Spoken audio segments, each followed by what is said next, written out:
So gangs of Godavari cinema event లో pre release లో భాగంగా రెండు విషయాలు నెట్టింట తెగ వైరల్ అవుతున్నాయి. బాలకృష్ణ ముఖ్య అతిథిగా ఈ ఈవెంట్ కి రావడం జరిగింది. అయితే ఆయన స్టేజ్ కింద కూర్చుని ఉన్నప్పుడు ఆయన కాళ్ళ దగ్గర ఒక మద్యం సీసా ఉంది అని చెప్పి ఒక వీడియో వైరల్ అయింది. అలాగే స్టేజ్ పైకి వెళ్ళిన తర్వాత హీరోయిన్ అంజలిని పక్కకు జరుగు అని చెప్పి తోసేయడం జరిగింది కొంచెం అట్లా అనమాట.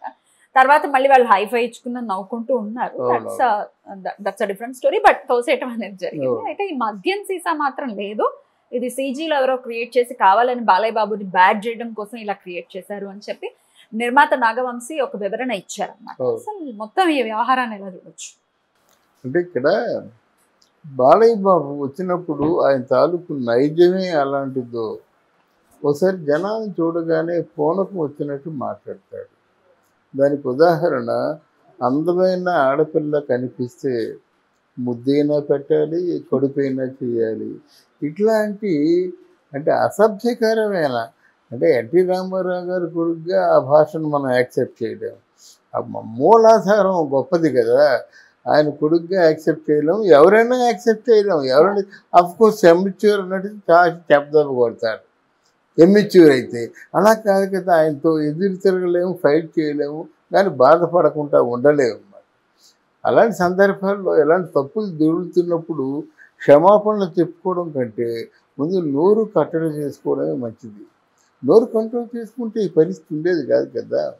దాని మీద ఎన్నో చెలవులు పలవులు, బాలయ్య బాబు కూర్చున్న చోట ఏదో ఒక మద్యం బాటిల్ దొరికిందని ఇలాగ దాంతో వైరల్ చేసి ఇలా, అంటే ఈరోజు సోషల్ మీడియా బాగా పెరిగిపోయినప్పుడు బాలయ్య లాంటి హీరోలు, అంటే ఎవరైనా కొంచెం మంచి పేరు ఉన్న హీరోలు ఈరోజు పాన్ ఇండియా స్టార్స్ అనుకుంటున్నారు కదా, వాళ్ళు ఏం చేసినప్పుడు కూడా ప్రజలకు కావాలి. అప్పుడు జాగ్రత్తగా ఉండాలన్నమాట. కొత్తగా వచ్చినటువంటి గీతాంజలి అప్పుడెప్పుడో సీతమ్మ వాకిట్లో సిరిమెల్లి చెట్టు, గీతాంజలి ఇట్లాంటి పిక్చర్లు యాక్ట్ చేసి పెద్ద సినిమాలు లేవు ఆ అమ్మాయికి. తర్వాత తమిళంలో యాక్ట్ చేసింది, మళ్ళీ ఇక్కడ తెలుగులో యాక్ట్ చేసింది. ఆ అమ్మాయి వెనక కూడా కొన్ని, ఆ అమ్మాయి చరిత్రను కూడా కొంత తీసుకోవాలి.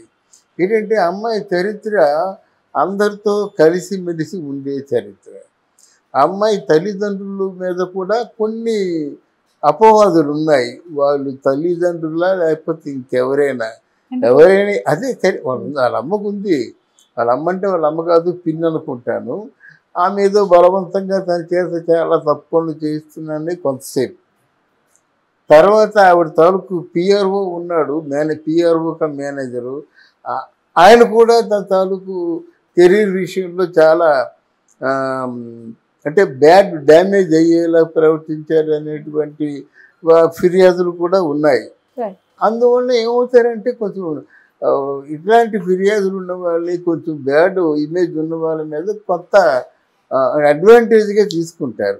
అడ్వాంటేజ్గా తీసుకోవడానికి వాళ్ళు, ఎందుకంటే ఆ వేషధారణ, ఆ మాటలు, ఆ తాలూకు కొంచెం బ్యాక్గ్రౌండ్ ఇవన్నీ ఉపయోగపడతాయి అన్నమాట.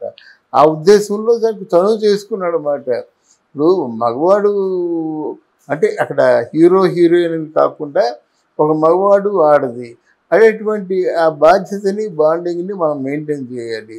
అమ్మ రా అంటే సరిపోతుంది కదా, కొట్టవలసి అంటే అలాగే తరిచి చెప్పవలసిన అవసరం లేదు. అంటే ఒక ఫాదర్ లాగా ముట్టుకుంటూ వేరు, లేకపోతే చిన్న పిల్లడు, ఎమిచ్యూర్ పిల్లడు, యూత్లో ఉన్నవాడు కంట్రోల్ చేసుకోలేక ముట్టుకున్నట్టయితే వేరు. ఈ బాలయ్య రంగేసుకున్న, విగ్గు పెట్టుకున్న, జనంలోకి వచ్చినా సరే అది ఆ తారతమ్యాలు మర్చిపోయి ప్రవర్తించడం వల్ల కొంచెం సీరియస్గా తీసుకోవాల్సిన అవసరమే. ఏంటి ఆయన మాటలేమిటి, ఆయన చేతలేమిటి, ఆయన వయసు ఏమిటి అని అన్నీ కూడా పరిగణలో తీసుకోవాల్సి వస్తుంది అన్నమాట. ఆయనకి ఎందుకంత పైత్యం? అసలు ఆయన పద్ధతి గురించి లేకపోతే ఆయన ప్రవర్తన గురించి అందరికీ తెలిసిందే. ఆయనకి ఏదనిపిస్తే అది చేసేస్తారు, ఎట్లాంటి ఆలోచన అందరికీ తెలిసిందే. అలాగే ఒకవేళ ఆయనలో ఉన్నటువంటి ఒక పాజిటివ్ యాంగిల్లో చూసుకుంటే ఆయన హెల్ప్ చేసే విధానం కానీ, ఆయన ఈ సర్వీస్ చేసే విధానంలో కూడా అలాగే ఉంటారు. ఏదైనా ఎక్స్ట్రీమిటీ అనేది ఉంటుంది. అయినప్పటికీ ఆయన గురించి ఇంతలాగా నెట్టింట్లో అయితే నెటిజన్స్ చాలా ఫైర్ అవుతుంది. ఎందుకు ఈ బిహేవియర్, రకరకాలుగా తిట్టటాలు, రకరకాలుగా ట్రోల్ చేయడాలు అనేది జరుగుతుంది. ఆయన గురించి తెలుసు కదా, ఇదేం కొత్త కాదు కదా. అదేదో శీర్షిక వచ్చింది కదా, అన్స్టాపబుల్ అని. అన్స్టాపబుల్ అది శీర్షిక అయితే లైక్ చేస్తాం కానీ ఆయన అన్స్టాపబుల్ కాదు కదా.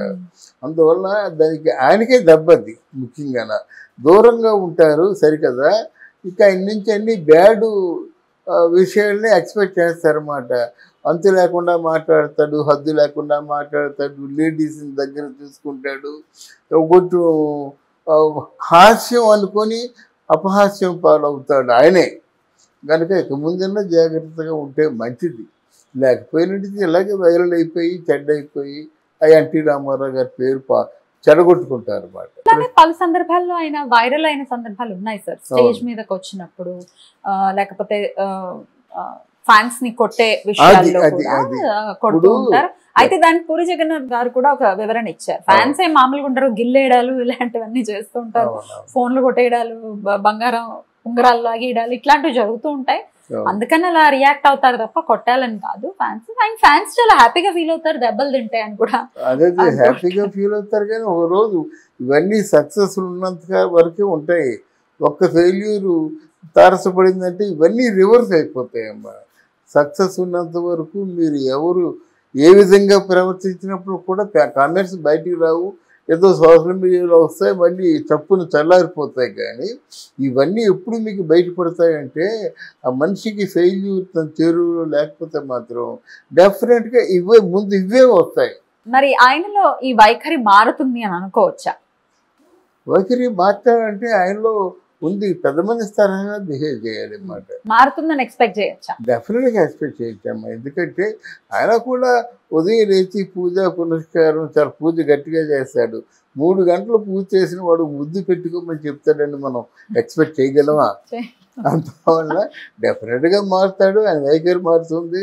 మనం చెప్పే వీడియోలు కూడా చూస్తుంటాడు. ఆయన డెఫినెట్గా గమనిస్తుంటాడు. లోపల మనసులో ఎటువంటి కల్మషం ఉండదు అనే మాట కూడా వినపడుతూ ఉంటుంది ఆయన గురించి. ఎవరు మనసులో దూరి చూడరు కదమ్మా, మనసులో దూరి ఎవరు చూడరు కాదు కదా. ఇప్పుడు ఇదే విషయంలో మీకు ఒక ఎగ్జాంపుల్ చెప్తాను, సందర్భం వచ్చింది కాబట్టి. ఇప్పుడు ఈయన ఏదో కొంచెం అలాగా ఏదో టచ్ చేశాడు అనుకోండి, మరి అదే శోభన్ బాబు సెట్లో ఉంటే, అదే శోభన్ బాబు వేదిక మీద ఉంటే వచ్చే హీరోయిన్ అంటే ఎక్కడి నుంచి మొదలు అంటే అప్పట్లో వాణిశ్రీ దగ్గర నుంచి తీసుకున్నా అంటే ఆయన వయసు హీరోయిన్లు జయప్రద, జయసుధ, జయచిత్ర వీళ్ళందరూ శోభన్ బాబుని ఏదైనా పాట ఉంది కదా, పాట పిక్చరైజ్ చేసినప్పుడు అలా కౌగిలించుకోగానే షార్ట్ కట్ అంటే ఆ కౌగిలి షార్ట్ కట్ అయిపోయి 2-3 నిమిషాలు అయిపోద్ది, 5 నిమిషాలు అయిపోతుంది. ఆ శోభన్ బాబు కౌగిలిలో ఉండే మాట్లాడతాడు.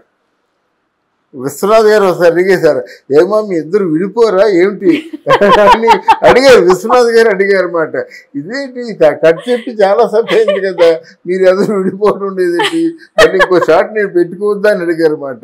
అలాంటి పరిస్థితుల్లో మనం పర్వాలేదు, కానీ అది బయటికి రాదు అన్నమాట. అది చాలా మనం చూసే వాళ్ళకు కూడా ప్లెజెంట్గా ఉంటుంది, అది వేరు, దాని వేరు. కనుక ఇదేంటంటే మనుషులను బట్టి వాళ్ళ తాలూకు వ్యక్తిగతమైనటువంటి దాని అభావాన్ని ప్రకటించాలి. కానీ లేకపోయినట్టయితే ఇలాగే కొంచెం అభాస్పాలు అయిపోతారు. థ్యాంక్ యూ సార్, నమస్తే. థ్యాంక్ యూ అమ్మా, థ్యాంక్ యూ వెరీ మచ్.